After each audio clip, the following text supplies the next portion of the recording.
Hi friends, എല്ലാവർക്കും നമസ്കാരം. ഞാനിന്നിവിടെ ഒരു ഉഗ്രൻ മോര് കറിയാണ് ചെയ്യാൻ പോകുന്നത്. അതിനായി കുറച്ച് കുക്കുംബർ, അതായത് വെള്ളരിക്ക കട്ട് ചെയ്ത് വയ്ക്കുക. ഒപ്പം 5 പച്ചമുളക്, 1 സ്പൂൺ മഞ്ഞൾപ്പൊടി, 1 സ്പൂൺ കുരുമുളക് പൊടി, ഇതെല്ലാം ചേർത്ത് ആവശ്യത്തിന് വെള്ളവും ഒഴിച്ച് ഉപ്പിട്ട് നന്നായിട്ട് വേവിക്കുക.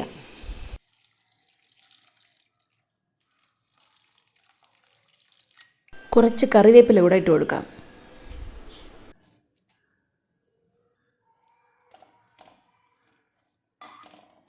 ഇതേ സമയം നമുക്കിതിന് ആവശ്യമായ ഒരു അരപ്പ് റെഡിയാക്കി എടുക്കാം. അതിനായി ഒരു 4 ചെറിയ ഉള്ളി, ഒരു ചെറിയ അല്ലി വെളുത്തുള്ളിയുടെ അല്ലി, 1 സ്പൂൺ ജീരകം, ഒരു ചെറിയ ബൗൾ നിറയെ തേങ്ങ, അതായത് 1 പിടി തേങ്ങ, അത്ര തന്നെയാണ്. ഈ 4 ഐറ്റംസും കൂടെ ചേർത്ത് നന്നായിട്ടൊന്ന് അരച്ചെടുക്കണം. നല്ല മഷി പോലെ അരയ്ക്കാം. കുറച്ച് വെള്ളം കൂടെ ഒഴിച്ചു കൊടുക്കാം.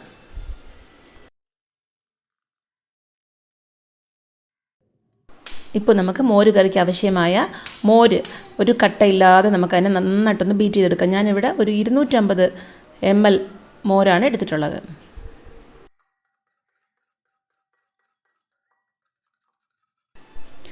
ഇപ്പോൾ ഇത് വെള്ളരിക്കയുടെ കഷ്ണങ്ങൾ നന്നായിട്ട് വെന്ത് കിട്ടിയിട്ടുണ്ട്.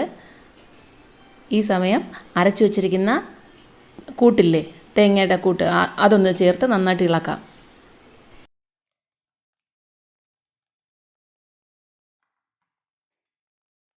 ഇത് ചെറുതായിട്ടൊന്ന് തിളച്ച് വരുമ്പോൾ നന്നായിട്ട് ബീറ്റ് ചെയ്ത് വെച്ചിരിക്കുന്ന മോര് കൂടെ ഇതിലൊന്ന് ഒഴിച്ചു കൊടുക്കാം.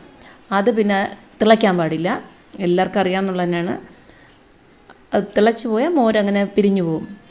അതായത് ചെറുതായിട്ട് അങ്ങനെ അങ്ങനെ പൊങ്ങി വരുന്നതും ജസ്റ്റ് ഓഫ് ചെയ്ത് താളിച്ചൊഴിക്കേണ്ടത് തന്നെയാണ്. മോര് കറി പലരും പല രീതിയിലാണ് ചെയ്യുന്നത്. അപ്പോൾ ഇതേ രീതിയിൽ ചെയ്യുന്നവരാണെങ്കിൽ ഒന്ന് കമൻറ്റ് ചെയ്തോളൂ. അല്ലാത്തവർ ഇതേ രീതി ഒന്ന് ട്രൈ ചെയ്ത് നോക്കൂ, എങ്ങനെയാണെന്ന് രണ്ടാമത് കമൻറ്റ് തന്നോളൂ.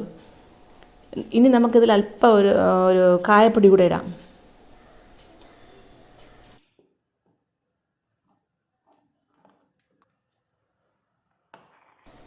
ചെറുതായിട്ട് തിള വരുന്നുണ്ട്. നമുക്കിപ്പോൾ ഇതിനെ സ്റ്റൗ ഓഫ് ചെയ്യാം. ഇപ്പം നമുക്ക് കടുക് താളിച്ചൊഴിക്കാം. അതിനായി കടായിയിൽ നമുക്ക് കുറച്ച് വെളിച്ചെണ്ണ ഒഴിക്കാം. എണ്ണ ചൂടാകുമ്പോൾ 1 സ്പൂൺ കടുക്, 1 സ്പൂൺ ഉലുവ അഥവാ വെന്തയം, 1 വറ്റൽമുളക്, കുറച്ച് കറിവേപ്പില, ഇത്ര തന്നെയാണ്. ഈ സമയത്ത് വേണമെങ്കിലും കുറച്ച് കായപ്പൊടി ഇടാം, അത് ഇന്നും കുറച്ചുകൂടെ മണം കിട്ടും. സോ ഇത് വെരി സിമ്പിൾ റെസിപ്പിയാണ്. എല്ലാവരും ട്രൈ ചെയ്ത് നോക്കുക, അഭിപ്രായങ്ങളും ഇടുക. അടുത്ത് വീണ്ടും വിശേഷങ്ങളുമായി കാണും വരെ ബൈ ഫോർ നൗ.